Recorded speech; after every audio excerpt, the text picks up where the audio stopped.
Uno. Hola, nos encontramos nuevamente. Ahora vamos a hablar de cuidados paliativos.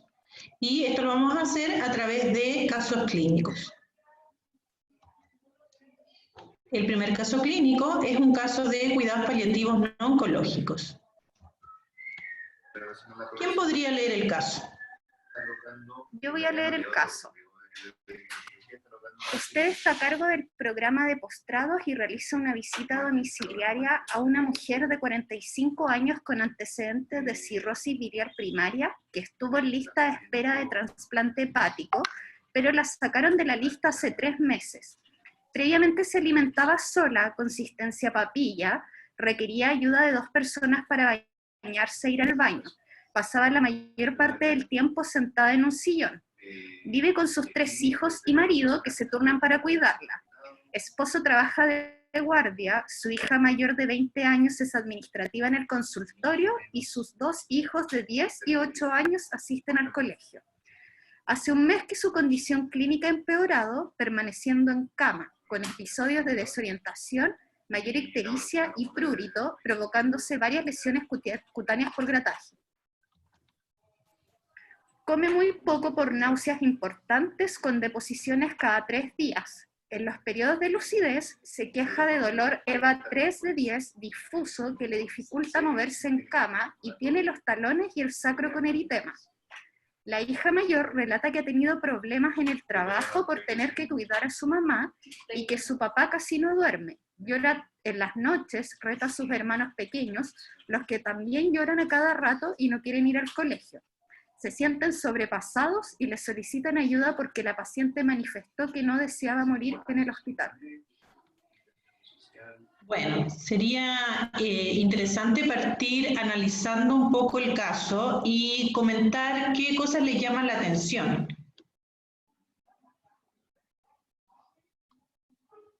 ¿A quién le gustaría hacer algún comentario? ¿Me escuchó? Sí, Vicente.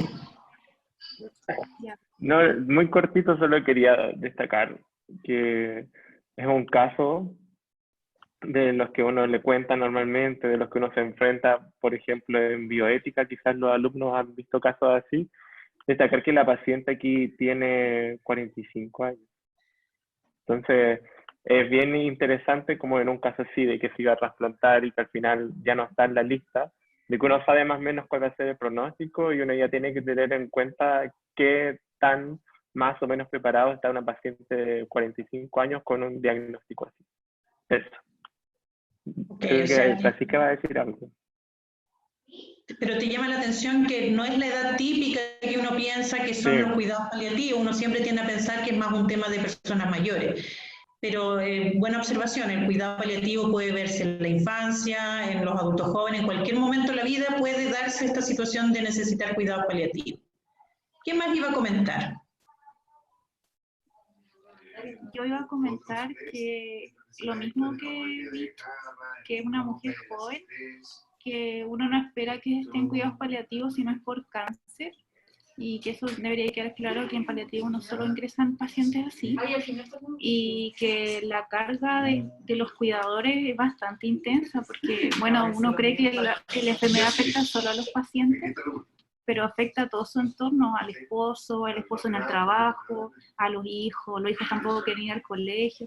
Entonces es importante destacar también esos aspectos, más como de la esfera del paciente y no solo del paciente en sí. Muy interesante, ahí hay 2 miradas, ¿cierto? Una, que no es un cuadro oncológico, ya los cuidados paliativos probablemente partieron en el contexto de pacientes oncológicos, pero hoy en día están extendidos a cualquier enfermedad que no tenga un tratamiento curativo y por lo tanto que requiere acompañamiento y que es una enfermedad que va empeorando en el tiempo y va a terminar con el fallecimiento del paciente. Entonces, esas son las enfermedades que requieren cuidados paliativos y por lo tanto las insuficiencias viscerales pueden ser pueden necesitar cuidados paliativos, y también enfermedades neurológicas degenerativas también pueden tener un abordaje desde cuidados paliativos.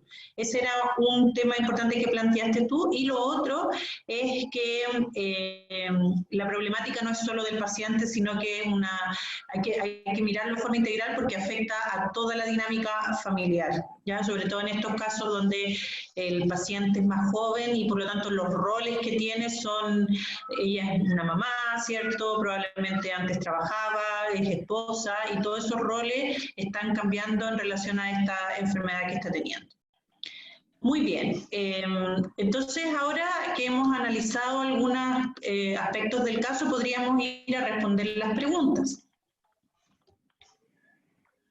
Tenemos la primera pregunta que se refiere a identificar problemas biomédicos y también de la esfera psicosocial que se dan en esta paciente.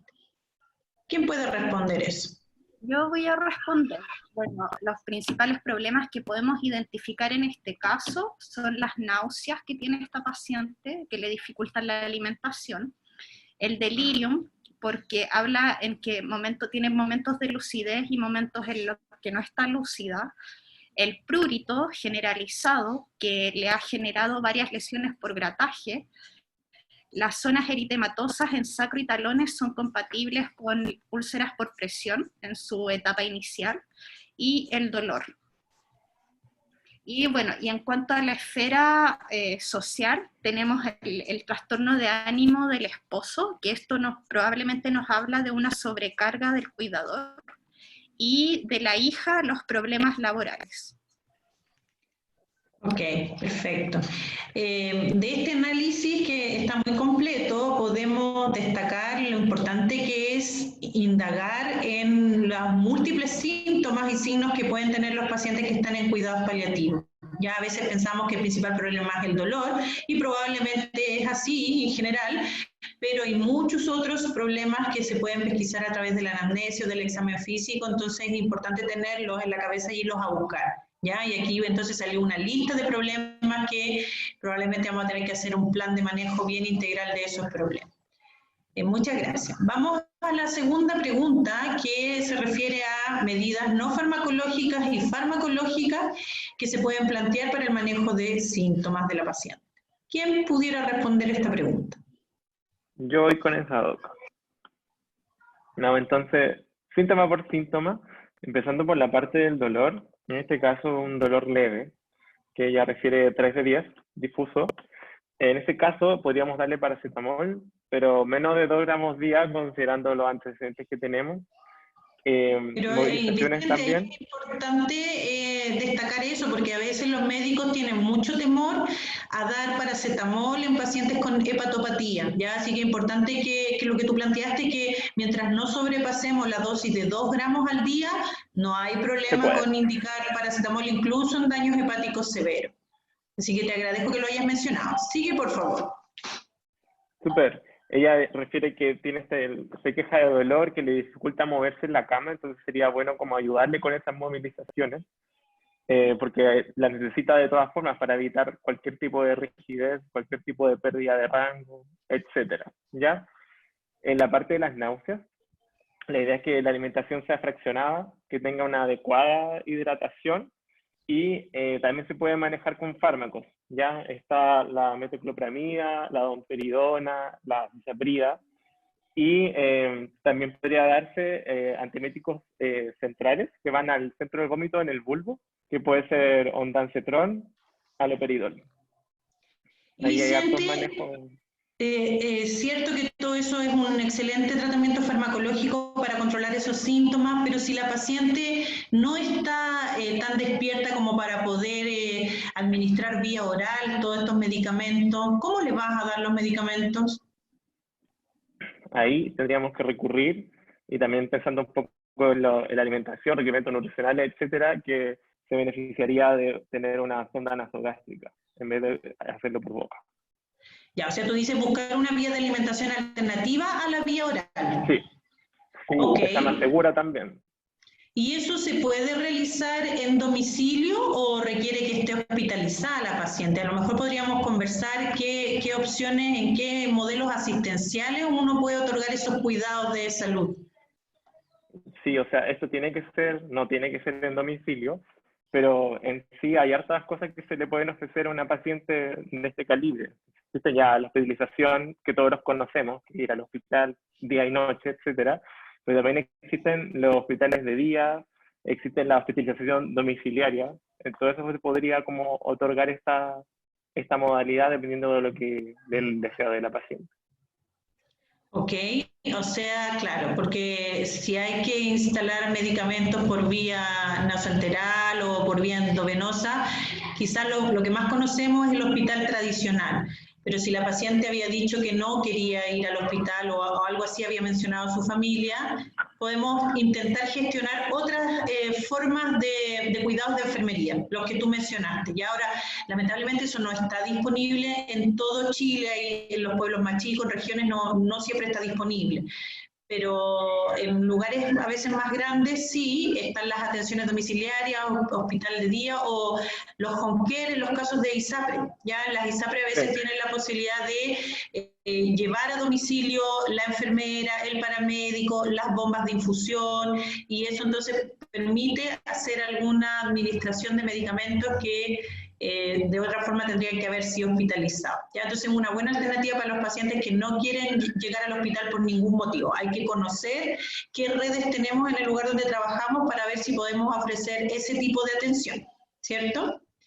Bueno, yo te interrumpí cuando tú estabas explicando entonces los tratamientos que querías ofrecer. ¿Qué otras cosas puedes ofrecer?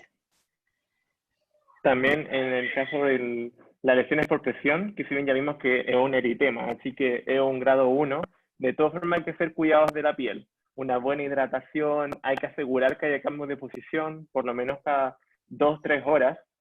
Ojalá que pueda tener un colchón antiescara, porque ya si bien están los talones, y ahí podemos hacer un manejo como más local, en la parte sacra, asegurar esos cambios, y además ojalá tener el colchón. Y de la parte del prurito que ella tiene, muy parecido porque también hay que hacer cuidados de la piel y además igual se pueden dar algunos fármacos, la colestiramina, que secuestra los ácidos biliares para que bajen la cantidad, y está el mismo ondansetron que también lo habíamos hablado antes. Ok. Vicente, y en caso que este caso se diera en un lugar donde no hay acceso a ningún tipo de tratamiento en domicilio ni diurno, y te encuentras entonces que te llevan esta paciente, por ejemplo, a un turno del servicio de urgencia y está en estas condiciones, ¿cuál crees tú que sería el enfrentamiento médico correcto ahí? Bueno, aquí es bien interesante. ¿La mandamos de vuelta para la casa? Aquí igual es importante el hecho de que la paciente había dicho que no deseaba morir en el hospital. Entonces, es una buena como discusión que se puede dar respecto a cuáles son las voluntades anticipadas de una paciente. La idea es que no sea el médico que la recibe en una urgencia y la conoce por primera vez quien decida todo este tipo de cosas. La idea es que apenas un paciente entra a la parte ya paliativa, pueda el mismo paciente como decidir las cosas que va a querer y que no quiere, que ponga el paciente los límites finalmente. Eso es muy, muy importante, porque probablemente en este periodo ella esté cursando con una encefalopatía hepática y no va a poder plantear ella lo que quisiera, sus voluntades anticipadas. Entonces, esto debió haberse hecho antes. Hace 2 meses atrás, hace 3 meses atrás, tanto ella como su médico de cabecera y la familia haber tomado los acuerdos de qué hacer en caso de presentar una intercurrencia, una complicación, y hasta dónde llegar con el manejo, qué tan agresivo ser en el manejo. Y eso es muy personal, o sea, si hay un paciente que quiere vivir, aunque sabe que tiene una enfermedad que va a ir a la muerte, pero le interesa vivir 3 meses más porque en 3 meses más nace su nieto o se gradúa de la universidad su hijo o lo que sea, tenemos que ayudarlo a eso. Entonces, si eso implica tomar medidas desesperadas para mantener la vida hasta ese periodo, bueno, puede ser porque fue decisión del paciente. Y por otro lado, si un paciente está cansado y dice no quiero medidas desesperadas, también se respeta si él dio su voluntad anticipada en ese sentido. Y ojalá eso quede respaldado en algún documento, que quede en la ficha y que la familia esté enterada y lo respete. Entonces así no va a ser un conflicto cuando esta paciente llegue al servicio de urgencia con una complicación o cuando llamen al médico una visita domiciliaria con una complicación. Vamos a tener un marco claro de cómo proceder. Eso es lo ideal, ¿ya? Así que muy bien planteado eso, Vicente. Super. Creo que con eso estamos con la pregunta y seguiríamos con la siguiente. ¿Qué intervenciones podrían realizar los profesionales del equipo? Yo puedo contestar esa pregunta. Destacar primero que nuestras intervenciones tienen que derivar de los problemas biomédicos y psicosociales que identificamos para poder guiarnos a qué especialistas o profesionales del equipo recurrir. Entonces, por ejemplo, en el caso de la nutrición, contactar a la nutricionista para que nos ayude a optimizar el aporte calórico y proteico hacia la paciente en pocos volúmenes, porque puede que no coma tanto, pero si el volumen tiene hartas calorías y proteínas suficientes para su nutrición, perfecto, perfecto por él. Y también suplementar quizá algunos déficits por el tema de la baja ingesta. También sería bueno entrenar a la familia en la administración de fórmulas enterales en caso de uso de sondas, si es que acceden o no finalmente a ocupar esta medida. En cuanto a enfermería, bueno, ella va a ser la encargada principal de la colocación de las sondas, también educar a la familia en los cuidados básicos, administrar algunos tratamientos endovenosos si decidimos dejarle alguna vía o un tratamiento por esa vía. También tema del cuidado de la piel, recalcarle las zonas que tienden a ser úlceras por presión, enseñarle el tema del cambio de posiciones, cómo lubricar la piel, cómo detectar como una úlcera tipo 1 cuando hay eritema, por ejemplo, para que esto no avance. Aparte que las úlceras por presión perpetúan el dolor y eso no le haría bien a la paciente. Y también como identificamos el problema de que la paciente tenía baja movilidad, sería bueno que la evaluara un kinesiólogo y una terapeuta ocupacional para que enseñe a la familia o incluso ellos mismos también le hagan a la paciente ejercicios de movilización de articulaciones, educar a la familia que haga estos mismos ejercicios, enseñarle a posicionar a la paciente en la cama y en la silla, de modo que no le cause algún dolor, alguna rigidez. Si es necesario uso de órtesis, de posicionamiento, también ellos la van a suplementar y la idea es que también eduquen a la familia.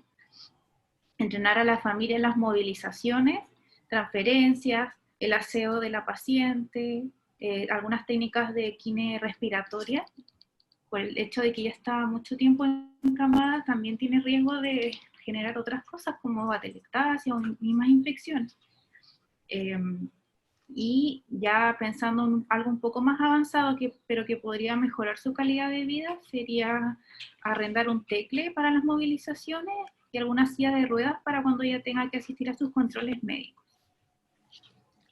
Y desde la parte psicosocial voy a hablar un poco yo, y que es súper importante, por ejemplo, desde la parte de psicología, que ellos reciban una evaluación de parte de una psicóloga o psicólogo, principalmente para realizar un acompañamiento, y no solo de la paciente, sino que también del grupo familiar, porque como vimos en el caso clínico, tanto el esposo estaba afectado, la hija se daba cuenta que el papá lloraba por la noche, los hermanos también estaban teniendo problemas, no queriendo ir al colegio, a la hermana también le estaba dificultando su trabajo.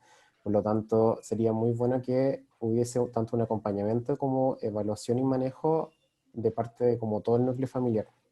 Lo otro que también se estaba viendo es que se podría evaluar y tratar como la sobrecarga del cuidador que habíamos comentado previamente y ver cómo finalmente la familia responde a todas las situaciones que en este momento están pasando. Porque finalmente, si bien en una primera evaluación pueden no encontrarse, por ejemplo, ni depresión ni angustia, a lo largo de todo el proceso que se va a ir dando, probablemente puedan ir apareciendo. de a poco en todos los integrantes de la familia. Porque finalmente lo que ocurre acá es igual un cambio a nivel de roles, porque finalmente de a poco la madre se ha ido desfuncionalizando y todos están percibiendo eso, entonces tiende a ser algo chocante para todos los integrantes de la familia.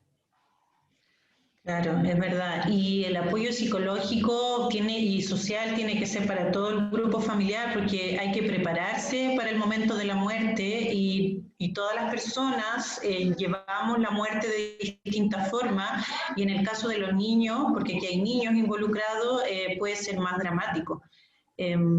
A veces los congresos de paliativo han mostrado, por ejemplo, los dibujos que hacen los niños de las familias donde hay alguien que está falleciendo por cáncer. Es bien dramático cómo ellos procesan esto a través de los dibujos. Entonces ahí muchas veces los psicólogos se han dado cuenta que falta trabajo en esos niños para poder apoyarlos a llevar adelante este proceso. Así que es muy importante todo lo que mencionaste. ¿Ya? Ahora, ojalá este acompañamiento sea desde que se sabe que la paciente ya no tiene una opción terapéutica y por lo tanto se acompañe todos los meses que dure este proceso. Ahí podríamos aprovechar de mencionar que el tiempo que alguien está en paliativo puede ser tan corto como 10 días a tan largo como 5 años. Entonces, hay un amplio rango de tiempo en el que pueden requerir acompañamiento y por lo tanto tenemos posibilidad de hacer todas estas gestiones que ustedes han planteado, que ojalá si pudiéramos hacer esto con todos los pacientes, la forma en que la gente abandone nuestro mundo sería mucho mejor que lo que ha ocurrido quizás en otras épocas. ¿Ya? Así que con eso yo creo que podríamos, no sé si alguien más quiere comentar algo. Me faltaba agregar algo del asistente social, que sería súper importante que ella pueda realizar alguna evaluación como socioeconómica de la familia, de la situación laboral actual, tanto del esposo como de la hermana mayor, ver cómo están las redes y de apoyo finalmente hacia la familia en la situación actual que está viviendo, y si es que pudiese haber o no alguna intervención desde parte de la municipalidad, que finalmente son las asistentes sociales las que se manejan con ese tema. Perfecto, y no olvidar que los médicos también podemos apoyar mucho en eso. A mí me ha tocado, por ejemplo, hacer informes para que se gane una beca en el colegio, una beca en la universidad, argumentando las enfermedades del resto de la familia. Entonces nosotros a veces una pequeña gestión, que es hacer un informe con los diagnósticos de algún familiar, podemos ayudar mucho económicamente a una familia. Son pequeñas gestiones, así que el trabajo en conjunto con el asistente social que pesquisa la necesidad y reconoce una oportunidad de apoyo, más el informe médico, podemos hacer un gran cambio también, un apoyo importante. ¿Alguien más quería hacer algún comentario? ¿No? Ya, lo último que quería comentar era que mencionaron ustedes posibilidad quizás de colchón antiescara, a lo mejor un catre clínico, sillas de ruedas. ¿De qué forma se puede acceder a ese tipo de ayudas? ¿Ya? Porque sabemos que existe un GES de ayudas técnicas, pero es para mayores de 65 años y esta paciente es más joven. Entonces no tenemos quizás algún sistema que le asegure el acceso a esas ayudas, pero en las municipalidades habitualmente hay algunos fondos para adquirir algunas de estas cosas. Entonces ella es candidata, se lo merece y probablemente el asistente social pueda lograr a través de la municipalidad algún apoyo para adquirirla, ¿ya? Pero esto necesita el respaldo médico, en el fondo una receta médica que esté indicando la necesidad de este tipo de cosas. Tecla, que también creo que habían mencionado. Entonces son cosas que no son a veces de fácil acceso económico, pero los apoyos que hay de las municipalidades podríamos lograrlo. Y lo otro también a veces a través del SENADIS, el Servicio Nacional de la Discapacidad. Si el paciente está inscrito en el SENADIS, puede acceder a algunos beneficios con compras de este tipo de cosas. Medio lento el sistema, pero existe, ¿ya? Así que los médicos tienen que conocer esa forma de llegar a acceder a las ayudas técnicas. Bueno, con eso yo creo que terminamos este caso y nos despedimos. Luego, gracias. Chao, chao.